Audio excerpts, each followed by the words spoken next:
બનાસકાંઠામાં રસ્તાઓની બિસ્માર હાલત હવે જનતા માટે જીવનું જોખમ બની રહી છે।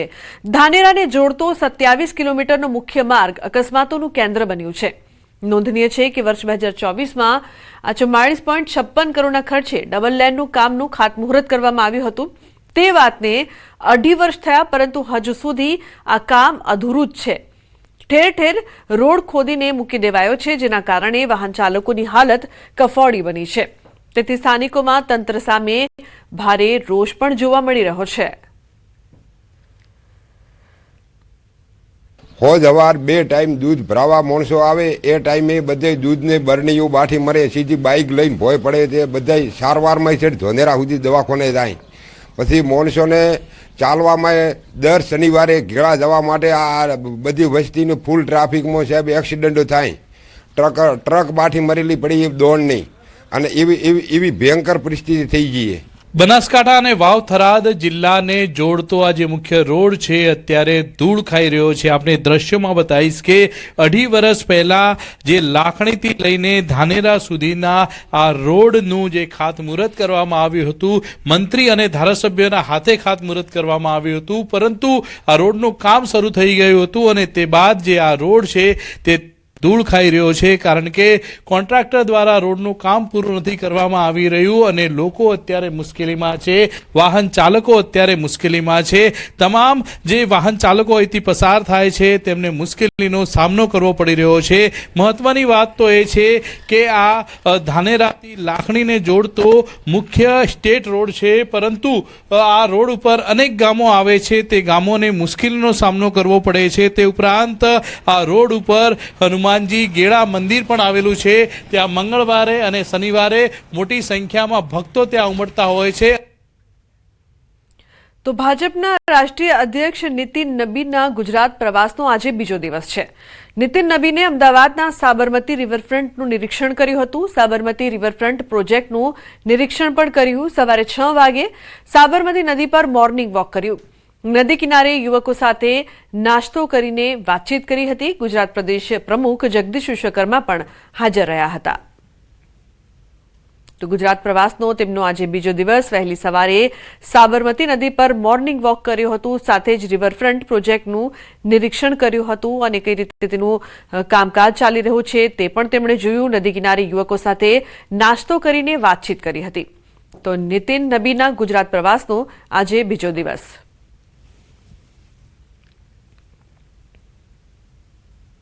राष्ट्रीय अध्यक्ष श्री नितिन नबीन जी जब कर्णावती की भूमि पर उपस्थित रहे, तब हम सभी गुजरात के कर्णावती के युवा के लिए खूब आनंद की बात थी। और जब जैसे मैंने बताया कि सर ने हमारे साथ वणेला गाठिया पे बात ऐसे हमारे साथ बैठे नाश्ता किया और हमारे सबके खुद के क्या अभिप्राय है, हमारी क्या प्रक्रिया होनी चाहिए, उस पे बात की। जैसे कि सर ने बताया कि एआई मतलब सिर्फ आर्टिफिशियल इंटेलिजेंस ही नहीं, बल्कि एक आत्मनिर्भर इंडिया की तरफ हमारा एक स्टेप है। $1 ट्रिलियन इकोनॉमी का 2030 का वो हम फुलफिल कर सकते हैं, और क्या गवर्नमेंट नई पॉलिसीज ला रही है, यूथ सेंट्रिक पॉलिसीज कितनी है, हम स्किल डेवलपमेंट वोकेशनल एजुकेशन पे फोकस करते हैं। गुजरात इस मॉडल में काफी लीड करता है। अभी अगर एवरेज देखें तो स्टेट्स का मिनिमम वेजेस क्या है और जो वर्कर प्रिविलेजेस हैं वो कितने मिलने चाहिए। तो चाय पे जो चर्चा है वो काफी अच्छी हुई। રાજ્યપાલ આચાર્ય દેવવ્રતજીએ જામનગરના ભાદરા ગામે પ્રાકૃતિક કૃષિ પરિસંવાદ યોજ્યો હતો।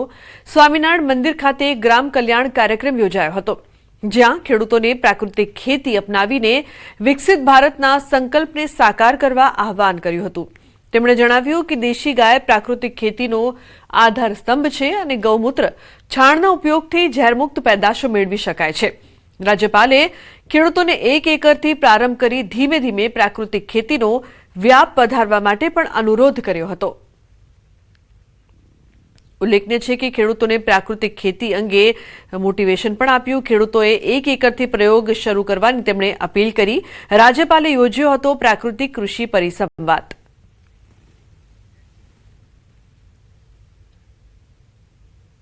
अन्य समाचार सूरतथी। सूरतમાં આઠવા ગેટ પાસે ભાજપના કાર્યકર્તાઓ દ્વારા વિરોધ પ્રદર્શન કરવામાં આવ્યું।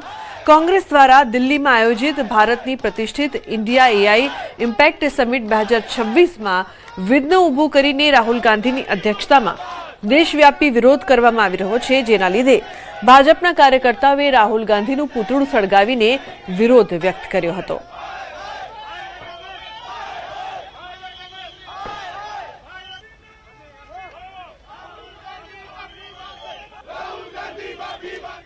આજે જે કોંગ્રેસ દ્વારા જે નિમ્ન કક્ષાની રાજનીતિ થઈ રહી છે અને જે ભાજપનો વિરોધ કરતા કરતા એ લોકો કોંગ્રેસ આખા દેશનો વિરોધ કરતી થઈ ગઈ છે, એમનો વિરોધ કરીએ છીએ. અને આવા જે રાહુલ ગાંધીના અધ્યક્ષતામાં જે લોકોએ ગુંડાગીરી કરી છે, આવા લોકોને ગુજરાત પોલીસના હવાલે કરવા જોઈએ, જેથી કરીને માનનીય ભૂપેન્દ્રભાઈ પટેલ સાહેબ અને હર્ષભાઈ સંઘવી સાહેબની પોલીસ એમનો પણ સરોજાર વરઘોડો કાઢે. અન્ય સમાચાર રાજકોટથી. રાજકોટના જંગલેશ્વર વિસ્તારમાં ડિમોલિશન પહેલા ચુસ્ત સુરક્ષા વ્યવસ્થા કરવામાં આવી છે. પોલીસ દ્વારા વહેલી સવારથી જ જંગલેશ્વર વિસ્તારમાં પેટ્રોલિંગ શરૂ કરવામાં આવી છે. અલગ અલગ વિભાગોની પોલીસ ટીમ દ્વારા સંવેદનશીલ વિસ્તારોમાં સતત દેખરેખ રાખી હતી. હાલમાં જંગલેશ્વર વિસ્તારમાં ફાયર વિભાગનો સ્ટાફ પણ તૈનાત છે. તો બીજી તરફ લોકોએ ન્યૂઝ 18 ગુજરાતીની ટીમ સમક્ષ પોતાની વેદના ઠાલવી. સ્થાનિકોએ જણાવ્યું કે રાતના સમયે ઊંઘ નથી આવતી. અમારા પર ભલે બુલડોઝર ફેરવી દે પણ મકાન ખાલી કરવાના નથી. છેલ્લા 60 વર્ષથી આ મકાનમાં રહીએ છીએ, હવે અમે ક્યાં જઈએ?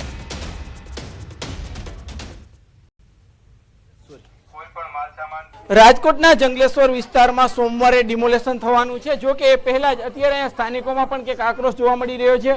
બેન, શું કહેશો? આપનો આક્રોશ કઈ રીતના છે? શું આપની પરિસ્થિતિ છે?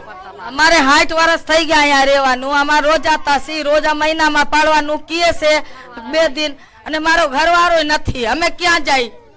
સમજ્યા? અમે 60 વર્ષ થઈ ગયા. મારા છોકરા અહીંયા પેદા થયા, અહીંયા પરણી ગયા. અમારા જન્મ જ અમારા છોકરાનું અહીંયા જ છે. તો અચાનક ખાલી કરીને કેમ? અમે અમને આશરો કીધું તો નોટિસમાં લખેલું છે કે તમને દેશું, તો અમે રોમાય નથી આવતું. અમે ક્યાં જાય ભાડે રહેવા? હૈયું ભરાઈ જશે કે મરી જાવ, અને આવશે પાડવા તો હું પાડવા નહીં તો અહીંયા મરી જઈશ. આમાં આશરો દે તો ખાલી કરે ને, આ લોકોને સમજવું જોઈએ ને. હવે આટલું માણસ જાય ક્યાં? આ એક ફરિયામાં 8-10 જણા રહે છે. 8 જણા લઈને અમે રોડ ઉપર જાય, ક્યાં જાય કઈ સમજાતું નથી સાહેબ. રાતે નીંદર નથી આવતી, હરકું ખાઈ નથી શકતા સાહેબ. આટાણે હાલત તો જોયો. અમે કામ મેકીને સાહેબ આવ્યા, રોજના 500 રૂપિયા ટક કમાવા વાળા છીએ. સાંજે પછી ખાઈ છીએ અમે, બરોબર. રાતે નીંદર જ નથી આવતી સાહેબ, કે રાતે સવારે શું થાય, કાલ શું થાય, પાડવાની નથી, શું કરશું અમે સાહેબ? તો જે પ્રકારથી લોકો પરેશાન છે, કહી રહ્યા છે કે તેમને આશરો આપવામાં આવે તો જ તેઓ ખાલી કરી શકે.